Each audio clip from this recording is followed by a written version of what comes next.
Welcome to Ask the Tech Coach, brought to you by the TeacherCast Educational Network. If you are in charge of professional development and looking to build an innovative digital learning experience, this is the podcast for you. Join us each week as we uncover strategies that tech coaches are using to drive their digital transformations one classroom at a time.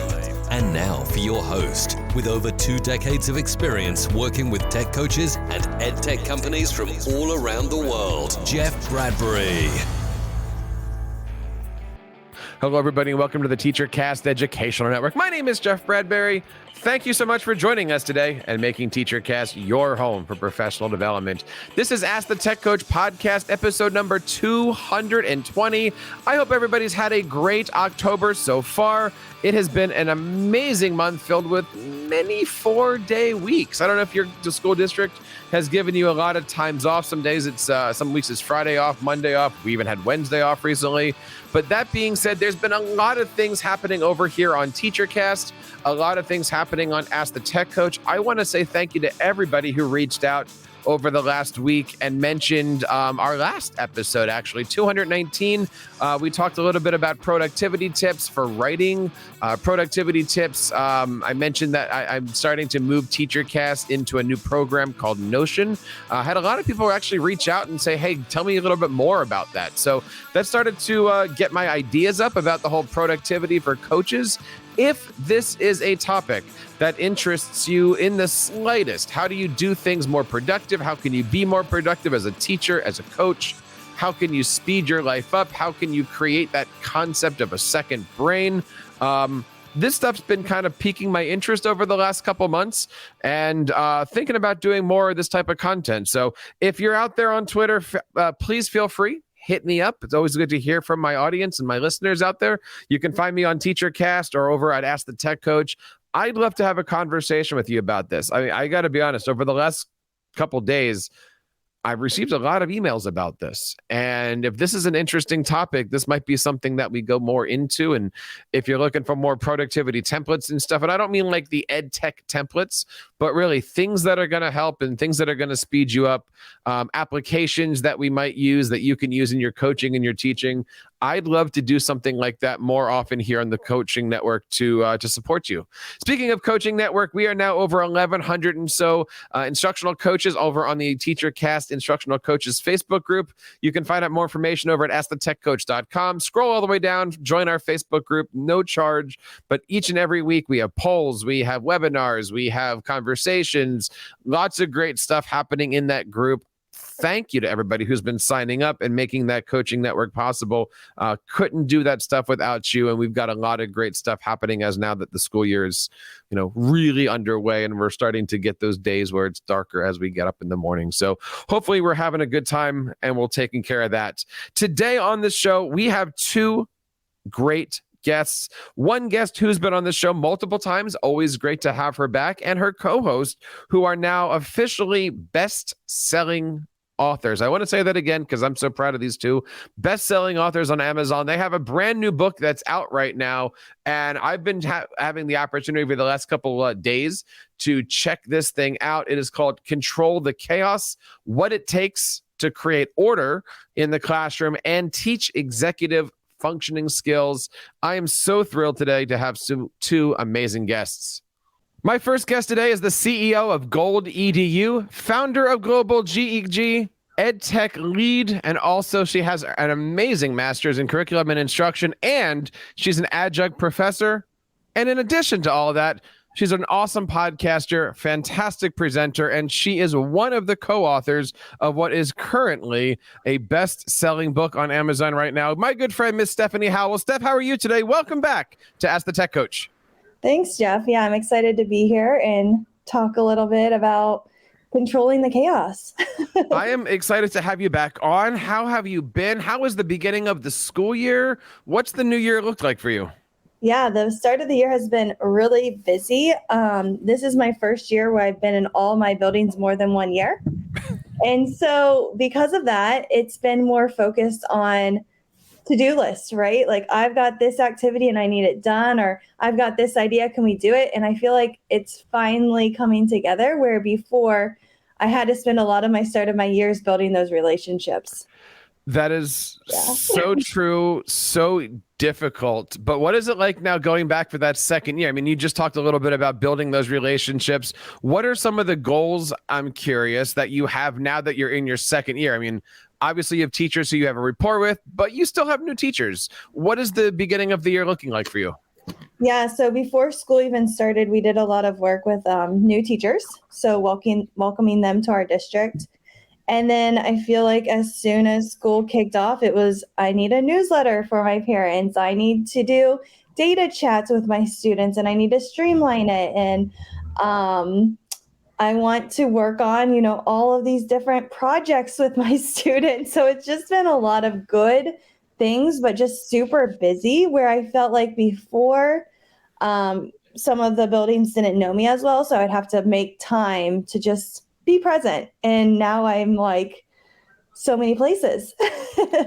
How many buildings did you say you're in? This year I'm in 5.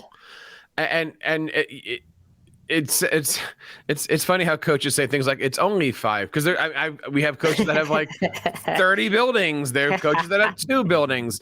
How do you manage 5 buildings? And I'm asking that from the point of view that it's October and we've had a lot of 4-day weeks. Like how do you manage your schedule? What does the day look like, or what does the week look like for you? Yeah, every week's different. I'm based off of need. So teachers that kind of email me, because that's kind of how a coaching cycle works. I use the Google coaching cycle from the certification that they have. And because of that, sometimes I'm in one building all week doing a pretty intense coaching cycle where I might be in there every single day because the teacher wants to start off with blended learning. And so because of that, I have to have a flexible schedule. I can't just be like, I'm only going to help you on Tuesdays. If that's what you want to start doing, I want to be able to support that teacher as that teacher needs. Other teachers, they have me on like a monthly or bi-weekly schedule. So we always meet Tuesday at 9 a.m. And so it just kind of depends on the teacher and what the need is. And that's what I like about my boss, is she allows that flexibility for me to meet the needs of the teachers. And then when I'm not busy, I just try to pop into different places, or I try to remember my follow-up list of just, hey, how did that go? Or checking in with you. I know you said you were going to try this. How is it still going? Or did you kind of get away from it? It's so nice to have that. When we were doing our shows last year on the Coaching Matters book, we called that, a chapter 5, having a coach's champion, having that somebody to be a guide for you. Last time you were on the show, you were promoting something called your 90-day coaching planner. Now that we're in October, we're in what, day 30 to 40? How are things going? Where should coaches be now that they're in that, middle month kind of thing? And what are some of the things that coaches are saying to you about that 90-day planner and perhaps how it's been helping them out? Yeah, a lot of new teachers have been starting to use that plan. And I'm just so thankful that Katie had that homework assignment that we found out on your podcast, right? And so it was just fun with working with other coaches outside of my district and being able to collaborate with them and kind of get a different viewpoint. But now that you have started to build relationships, you should start kind of looking at building that coaching culture.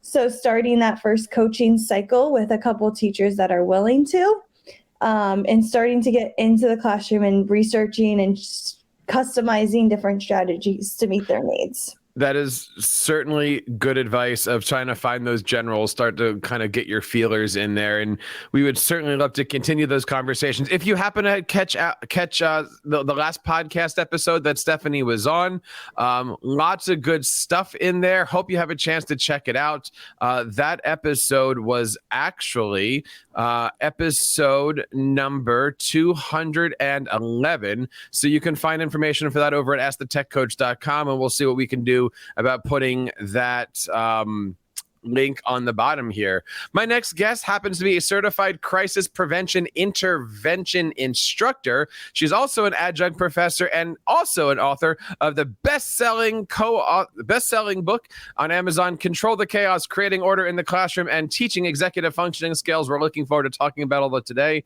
But what I love about my next guest is she has her master's in special education, and it's something that, as you guys know, as being my listeners, that is near and dear to my heart and to my family. I want to bring on the great Tara Ruckman. Tara, how are you today? Welcome to Ask the Tech Coach.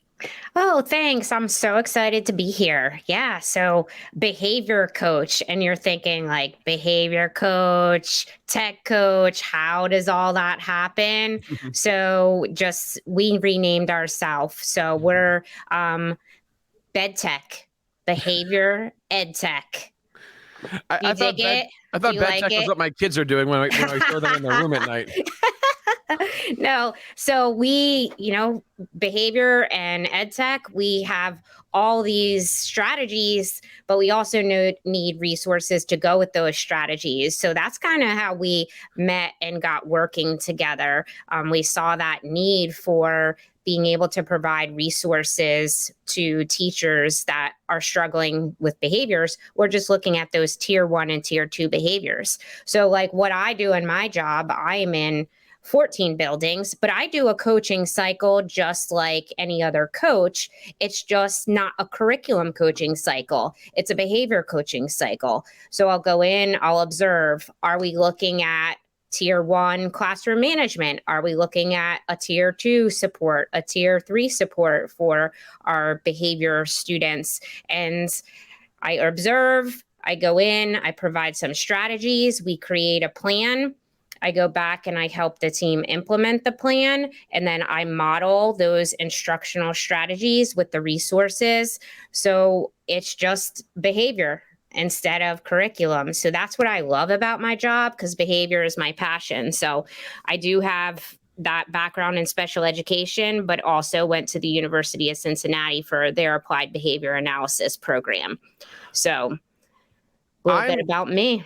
I'm so glad that you're here. And you mentioned something that we've never really deep dived on, although I know Sue and I have talked about really deep diving in here, which is the fact that there are school districts out there that have multiple levels isn't the right word, layers isn't the right word, but many coaches all supporting teachers. Tara, I'm curious, how do you fit in? How do you work as a group? And what happens when 4 of you all attack the same teacher and at the same time? How does that dynamic work for you? So last year when we first started working together, we kind of modeled co-teaching. Steph and I did. When we would go into a classroom together, we would do almost like a special ed, like an intervention specialist would do, and a general education teacher. And we were able to model that co-coaching versus the co-teaching model.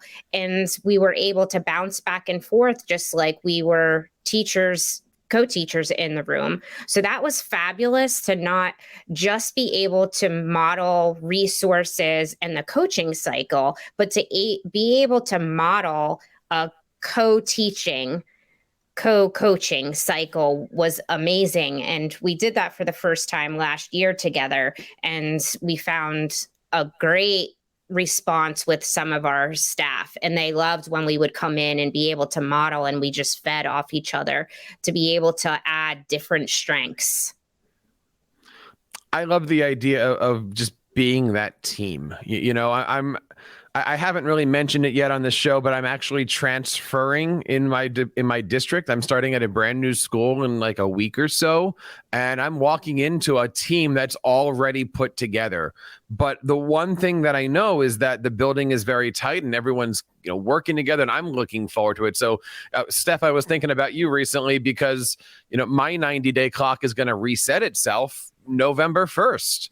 As new school, new buildings, new relationships. But the one thing that I do know is there's a lot of chaos in our classrooms. And I'm so glad that you guys are here. Did you see that transition that I made, by the way?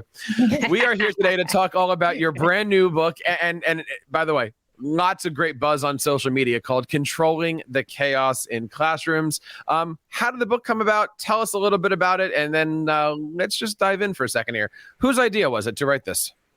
Tara's. She had it on her bucket list or vision board, I guess. Yes, it was on my vision board. And I don't even know how we got to talking about it, but basically how it kind of started is we started to see this need in teachers' classrooms. We use a lot of different blended learning strategies in our district. And last year was difficult. Teachers were coming off of COVID and everything was virtual, right? Which we're still kind of struggling with in some classrooms. And because of that, we started to see some chaos also taking place in the classroom where students were struggling with self-paced learning or taking ownership of their learning or all of these different executive functioning skills. And so because of that, we started to research, and what we found is there wasn't a whole lot of research out there on blended learning and executive functioning. We kind of had to piece together different resources and different things and create a lot of our own resources to support these teachers that were wanting to have their students work on goal setting and have their students take ownership and work on time management, all these different skills. And so I knew Tara and I just started kind of collaborating. But again, when you're focused on different goals like technology and behavior, right? It's sometimes like your paths don't cross. But I think that's really important that you do want to reach out to other coaches in your district and collaborate with them. See how you can support each other and use each other's strengths, because I knew Tara had a behavior background. And so I was like, hey, what do you know about executive functioning? And she actually knew a lot. And so with that, we started to help these teachers. We started to see these students improve tremendously. We started to see the teachers love to teach, where that's hard to see right now with all the burnout. And then it was January. I think we started working closely together November, December. And then in January, Tara had a vision board for New You, New Year, New You. And that was on it. And I remember like getting together like the rough draft and like a template, and I shared it with her, and she has sent me a text and she's like, we're really doing this. We're really writing a book. I'm like, yeah, let's do it. It's on the board. If it's on the board, you got to do it, right? So from there, we just started brainstorming and putting a template up together of chapters and kind of planning out what we wanted to do using our executive functioning skills to plan and prioritize what our chapters would be, right? And then once we hit the summertime, it was like took off from there. It's a great book. I've been reading it for the last couple of days here. It's 190 some or so pages. Very easy read. I want to kind of dive into here, and we're going to pick out some of the different spots. By the way, all the links are going to be over on askthetechcoach.com. This episode is number 220. And so as we're looking at all of this stuff, we want to talk about the classroom experience. What, in your opinion, should a classroom look like? And let's break this down. Like when you walk into a classroom as a coach or as an administrator in K-5, what does that look like? What should that look like in order to say and check off the box for great classroom experience, teacher and coach are rocking? What does an elementary classroom look like?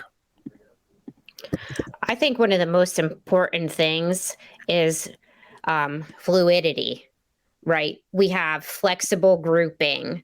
We have fluid rotation. We have an increased attention and engaged students. So conversation, discussion, not a teacher standing up and lecturing, right? Not just putting your learning intentions on the board, but the actual like diving deep and creating that motivation of why they're going for those learning intentions. Why are we doing this lesson? Like we have created value within the lesson, and that once we start to see that we have set attainable goals and attainable learning intentions, we create an increased sense of confidence. And once we create that increased sense of confidence, you increase that motivation and that engagement from the students. So, I mean, that was a really long answer that I'm not sure if it really even answered it. Did it? Did I do okay? I'm trying to take down as many notes as possible because this is great. What is the difference, would you say, Steph, between a K-5 classroom? I mean, she just mentioned flexible groupings, rotation, increased attention, more confidence. Does that differ in middle school? Or is it a different room? Are the kids just taller? Are these the same classrooms between K-5 and middle school? Yeah, what I've noticed is it is pretty similar. The only thing is the transition of getting on Google Classroom or getting on different tech programs is a little faster. Where in the elementary, it can be painful at the start where students are taking a little bit longer to log in. I remember the first time I worked with second graders and it took them 7 minutes to get into Google Classroom. That's a good 7 minutes, though. It was a struggle. Like, I mean, I just remember timing them. And so we did like a fast and curious activity, and we actually got it down to a minute by the last day, where we just kind of every day I timed them and we saw how long and they try to beat their time. And so the kids love that game, where in middle school I don't have to do a bunch of that stuff. They know where to go. They know how to log on. They can do things a little bit quicker, which is really nice, but also very difficult for our elementary teachers. We have to break it down a lot more for our elementary kiddos, and that single instructions and step-by-step process that maybe in a middle school, you might be doing the same thing, but you might provide a bigger chunk of things and less teaching. So that increases that transition time. What do we see as the difference between middle school and high school? Is it just more of the same, quicker transitions, or is there something different? Well, I think we get a little bit slower in transitions in high school, to be honest. I think we start going down the hill a little bit because our high school transitions, they decided that they're not as motivated as our middle schoolers. We have to start making sure that we have, I'm going to use my son for an example. He's like, this is not the job that I'm going to do for my life. This doesn't have value for me. So if we're not creating that motivation and that, future, look into the future for our kids, then we see their motivation go down and they get more relaxed. So we have to kind of amp it back up in high school and create that higher level of engagement, because otherwise we start to lose them, because what is more motivating to a high schooler than their phone? I mean, there's the other thing, right? So when you have more of that in high school, more social media, more phone, more things that are motivating than the content you're teaching, you're competing. So we get some of that goes back down unless you are really looking at that great blended learning model and engaging activities. Well, your book, your best-selling book, I'll make sure that we put that in there, talks a lot about the concept of executive functioning skills. Let's dive a little bit into that. Can you define what that is for everybody? And is that something that we're constantly focused on? Is that something where we want to be focusing more K-5 on, less high school, or bang it out no matter what, because this is all important stuff? Like, what is the definition of executive functioning to you? Well, I think first, it used to be really focused on students with disabilities or gifted. And so the typical student was magically okay in these areas. I don't know if that's what we thought, but what we realized is coming from COVID that a lot of students struggled with this, special ed and typical peers and you're gifted, right? Every kid. We also noticed that a lot of our adults struggled. And so with executive functioning, it's what you need to do life, right? You need those skills in order to be successful in a job when you do leave school. And a lot of times, if you have these skills compared to another student that might not, you might be more successful in a job compared to that other student that did not gain these skills. And I think, too, what's kind of interesting is when we started looking at these, you see these skills and you hear them in the teacher's lounge as maybe that student is stubborn. right? Or maybe that student is unorganized or messy. You hear these negative terms, and when you hear those negative terms, you don't think that it can be fixed.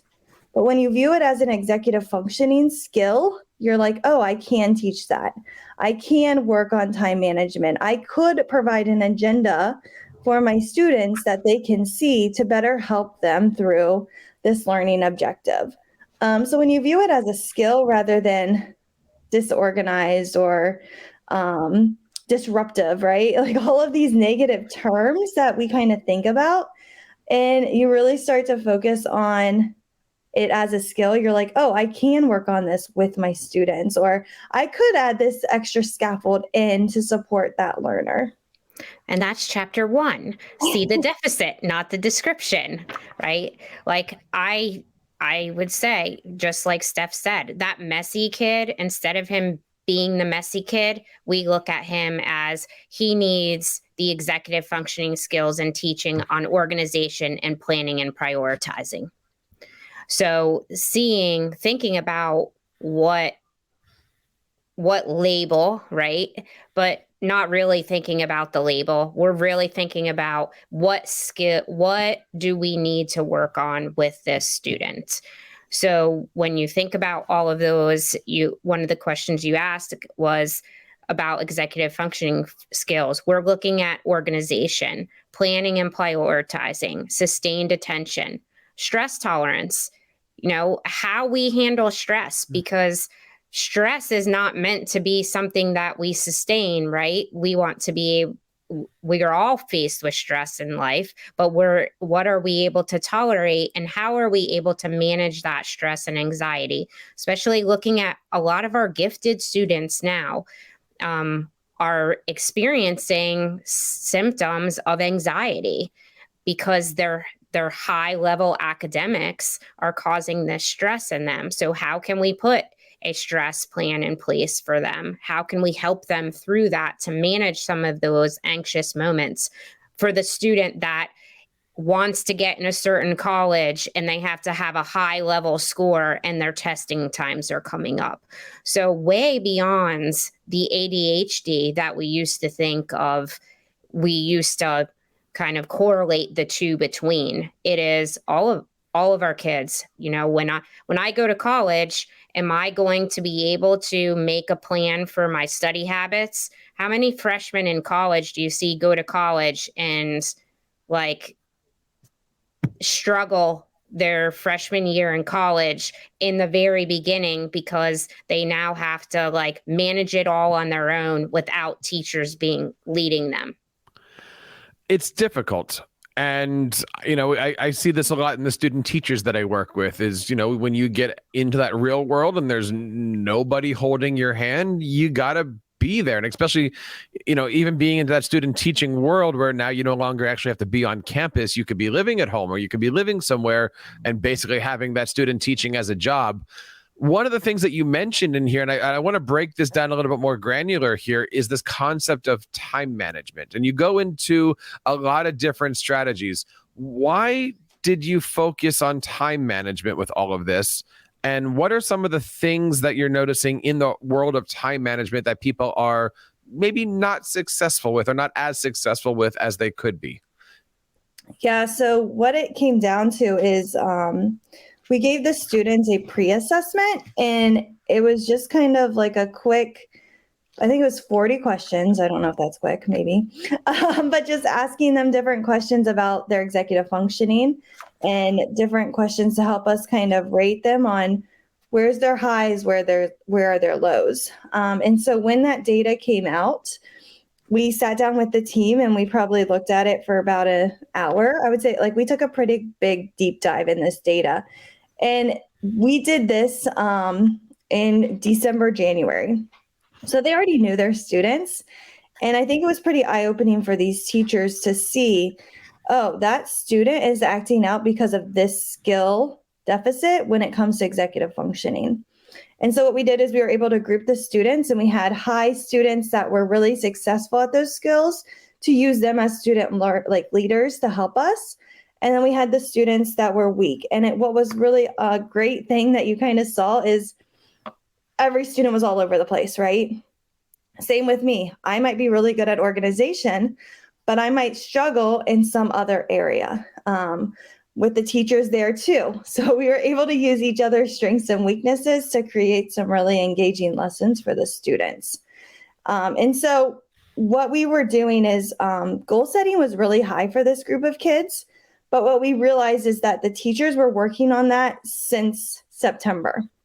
So they were really focused on students taking a test. They would write down their score every single day, and they got to see that improvement. So moving from a fixed mindset to that growth mindset, they did data chats with their kids, and their kids became obsessed with improving on pre-assessments to their final assessment, which was really cool to see.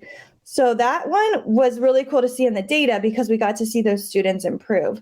And so when it came to looking at it, a lot of weaknesses with this group of kids was stress management. So they really struggled with stress in their tolerance of it, and they needed coping skills. And then time management was one of them.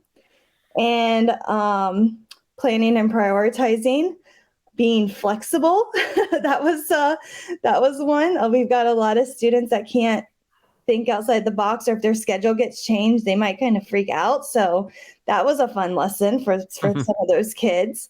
But once we had that data, we were able to then break it down into different weeks on what we were going to focus on. And so when it came to time management, using that example, what we quickly realized is students maybe weren't turning in assignments. And so as a teacher, that's really stressful, right? Like, we've got this blended learning classroom, and the expectation is you've got to kind of be able to manage a task, break it apart, know the due date, turn it in on that due date. And students were really struggling with that skill. And so what we were able to do is work on that skill with students. And then the teachers were able to also work on it throughout their curriculum, rather than just saying, oh, that's going to be late. Like, they were able to help students break down a big task into many deadlines, where then the students got different teacher check-ins with them. And it was just a lot more successful than just saying, hey, this big project is due here. The kids started to work on breaking down that task. So they knew every single day, I needed to do this much, I need to do this much, I need to do this much. And then they became more successful at that skill.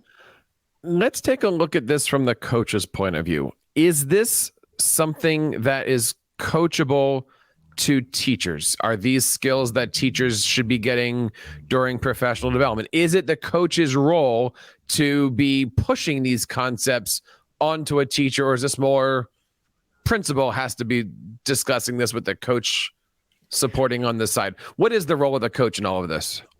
I think for me, when I think about the role of the coach in this, as we're helping and co-planning lessons, and we can support teachers thinking about our lessons in what executive functioning skills are needed in each lesson. So, do I need time management? Do I need to prioritize and plan my tasks? Do I need flexible thinking? What exactly is the executive functioning skill do my kids need to execute the lesson with fluidity? So once we do that, we can integrate some of these skills. If we just pick one per lesson and we work on one per lesson, we can integrate it within our lesson. We don't necessarily have to practice all the skills in isolation, but we're modeling those skills for students. We're talking about them. We're using the verbiage. I mean, everybody loves time, right? Like, that is the one thing that we can never get back. Everybody's fighting for it. Everybody wants it. Everybody needs it. We never have enough of it. So we can't control the clock, but what we can do is make effective use of our time. So teaching kids that skill, maybe time management is the one thing that we're going to focus on with the lesson by setting a timer, because you're going to have this amount of time, and we're going to chunk the assignment so that we manage the clock and make sure that we've then taught those students how to manage that amount of time frame to accomplish the work they need to do within the lesson. So I think that's really important. And I don't believe that this is something that principals need to get on board with. This is something that we can identify when we plan our lessons. What is one of the skills that are needed, and then start to integrate them that way. And I think for me, which totally showing it while you're doing a co-teaching lesson with a teacher, but even during that planning phase of the coaching cycle, I bring more clarity now. Now that I'm more familiar with executive functioning skills, before I would be like, we're going to do this, this, and this. And the teacher would be like, okay, like, like, because it just came natural to me. But what I started to do is I started to create like a student agenda. And then I started to add time limits. Like, this activity is going to take 10 minutes. This one's going to take 15. And then what that did is it allowed clarity between me and the teacher to know what exactly was going to happen when we were co-teaching together. And it brought out also like, okay, I need to print this resource. I need to put this in Google Classroom. It helped with that organizational flow when we started to kind of lay it all out, where before I would just kind of say a bunch of stuff and then I would just kind of leave them overwhelming, I think. But now, I mean, today I worked with a teacher and I was like, okay, let's lay this out. So we created a Google slide, we put our agenda up there, and then we said, okay, for this station rotation activity, we're going to do it for how long do we have your class? 15 minutes. So then we were able to plan out each of those different stations, and the teacher left feeling a lot more comfortable because there was clarity of what is this day going to look like? They had a visual, they were able to hear me walk through it, and then we were able to use that with the student as well.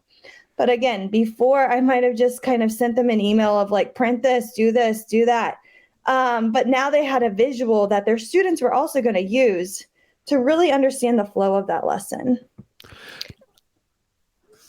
And what we have seen from this is we have just created opportunities to build these skills in real life scenarios, in real life classroom lessons, which is really just then they translate those to real life, right? Like once they can see them within the lesson, then they start to think about that. We had a student that emailed a teacher once after the time management lesson, or a couple weeks after, he didn't get his homework done, and he emailed the teacher, and it was there was no excuses. He just said, I made a mistake and I didn't manage my time well. I'm sorry. I apologize for getting my assignment not turned in, and I will have it in. And I'm sorry I didn't manage my time well. It's awesome hearing the way that you guys collaborate in classrooms, right? And especially when you're talking to coaches out there who might be alone in a district, or might have 3 or 4 different kinds of curricular coaches and behavior coaches in there. My last question for you here is, now that you've written this, now that you've gone through this idea, now that you've gone through all the research, where do you see the rest of the year going? What would you like to see for next year? Steph, you had talked earlier about the fact that this is now, not a new year for you, but you're now looking forward to building on those relationships. How has all of the stuff that you've picked up through the process of writing this book prepared you for the next part of your school year and of your coaching career? Yeah, so what we've kind of realized is last year we did a lot of pilots to see, is this even going to work, right? And testing it out with a bunch of different students in different buildings. But it was pretty low key. It wasn't just like a whole school rollout. So what we did at the end of last year is a boot camp where students who are transitioning to the next grade were able to work on different skills that they were going to need. So our big push last year was 6th grade. And these students are going to junior high. So they're in like an elementary type of setting. We call it middle school. But then they're going to 7th grade. And in 7th grade, they don't walk in a line. But in 6th grade, they walk in a line. In 7th grade, they have lockers. In 6th grade, they don't even know how to do a combination lock. So all of these different anxieties started to come up And their class periods are a lot shorter, where we're block schedule in 6th grade. 7th grade, it's ran by the bell. It's 40 some minutes, and then the bell switch happens, and the students have to be able to organize in a certain amount of time. They have to be able to know, what is my homework, because 6th grade teachers are sending a picture home using talking points, where 7th grade teachers might not be. And so there's just different skills that our students needed to know. And because of that, we did this huge boot camp. It was completely interactive. It was crazy. The kids had to earn all these different badges in order to say they were ready for 7th grade. And the amount of teachers that noticed from 7th grade which 6th grade students went through that pilot was pretty amazing. They were able to say these kids came in more confident, they came in more prepared. And so we kind of want to roll that out to a much wider audience this year.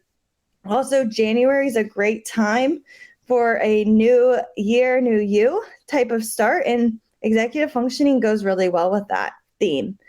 So we have a lot of teams that are interested in trying this, but again, when you're coaching, you've got to work with those teachers that are willing to just go for it and fail forward and pick up where we left off, and let's try it again. That didn't work, or hey, that was awesome. Because we didn't know the outcome that it was going to have with those teachers that we worked with. And so now that we're able to share their stories, a lot more teachers are asking about resources. They're asking about how we can support them.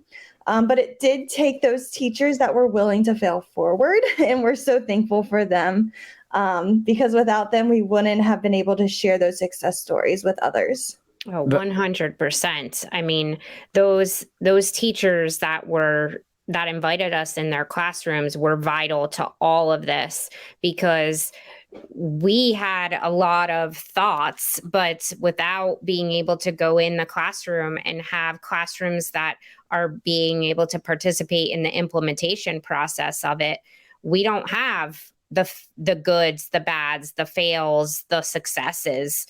So we getting one teacher, like if I'm a coach and I want to move forward with trying this, getting a couple teachers to try it and being able to share that success is where I would start as a new coach that is starting to say, hey, I'm noticing some of these lacking skills too. And we put a station rotation model in, and some of our kids were not transitioning well. They were not engaged. So I want to start working on some of those executive functioning skills and integrating them into the lessons. This is where I would start. Get a couple staff members to buy into that and work with you, and then be able to share those success stories, because now, like Steph said, we have so many people reaching out. I had a principal that reached out to me this week, and he wants to do it with his whole school. He wants to be able us to support the whole entire school with how do we get this to all my kids from K to 4, because they all need it. I love those stories. And I hope anybody who's listening to this episode has stories that are just like this, especially as they're going through the year. Now, you might be out there listening to this saying, how do I get a hold of the book? We're going to make sure that we have links to all of this stuff. This is over on Ask the Tech Coach podcast, episode number 220. But it's not just about the book. You guys have an amazing website that supplements everything. Take 30 seconds here and share with us a little bit about what's on the website. Of course, we have everything linked over in our show notes at episode 220, but what can somebody see as they're checking out the website that you have set up for the book? Yeah, so once you get the book, you get a special link for all of the different templates that were shared in the book. Because what we believe in is share like a story of when this has happened in our lives or in some of these different classrooms, either our own or where we've been coaching in. And from there, we wanted to share resources, because we think that if you have a resource, you're able to see it, you can customize them. But yeah, once you have a book, there's a secret link that you can get all of these different templates. And then also we have a podcast. So if you are also struggling and you're like, I need to control this chaos, right now we are doing a series on motivation in the classroom. And how do you motivate these students? It's October and it's very difficult to motivate these kids because the curriculum gets hard and some of them are giving up. And so what do we need to do in order to help those students? And again, bed tech is where it's all out, because you're using the behavior piece, but you're also putting that technology piece together, and really good instructional strategies are coming out of these different conversations because Tara and I have out of the box minds. And so when I'm just talking to her, I'm like, oh, that could work for this teacher. And so it's kind of just hearing our brains think out loud during a podcast. What is the name of that podcast, and how do we find it? Yes. It's Control the Chaos. Nice. And of course, we're going to make sure we have all the links that over on episode number 220. Ladies, I want to say thank you so much. I hope this isn't the last time we have you on the show. I certainly hope this isn't the last time we talk about this topic. I'd love to do this show with a group of people just to keep the conversation going. And if you'd like to be on that show, please reach out. You can find us over on Twitter at Ask the Tech Coach. Leave us a voice message over on TeacherCast. Would love to have you. And of course, if you have any questions for Tara or Stephanie, we would love to get you guys connected on things. Speaking of which, Tara, where can we find you on your social media channels, websites, and all that other good stuff that you do? I am at Mrs._Truckman, T. Ruckman, on Twitter. So actually, Steph can attest to this. I was never a Twitter person. I got a Twitter in like 2016 and then never posted on it until she got me going and realizing how many resources I could get and I could share. So thank you, Steph, for that. But you can find me at Mrs._Truckman. Nice. Stephanie, you got a lot of stuff going on. Where can we find you? How can we support you? Yeah, feel free to follow me on Twitter. And again, if you have any questions, that's probably the best place to reach out to Tara and I. We have our DMs turned on. We try to share a lot of different resources because we love to steal as well. So my Twitter handle is Mrs. How24. And of course, you can find this and all of our other episodes over on AskTheTechCoach.com. Thank you so much for joining us today. And I want to say one last time, thank you to Stephanie and Tara for coming on the show. And that wraps up this episode of Ask the Tech Coach. On behalf of Tara, Stephanie, and everybody here in the TeacherCast Educational Network, my name is Jeff Bradbury, reminding you guys to keep up the great work in your classrooms and continue sharing your passions with your students. You've been listening to Ask the Tech Coach, hosted by Jeff Bradbury of the TeacherCast Educational Network. Please reach out to the show with all of your questions on Twitter at AskTheTechCoach or online at www.askthetechcoach.com. Be sure to subscribe to our podcast so you don't miss any future episodes. And please take a moment to write a review in the App Store.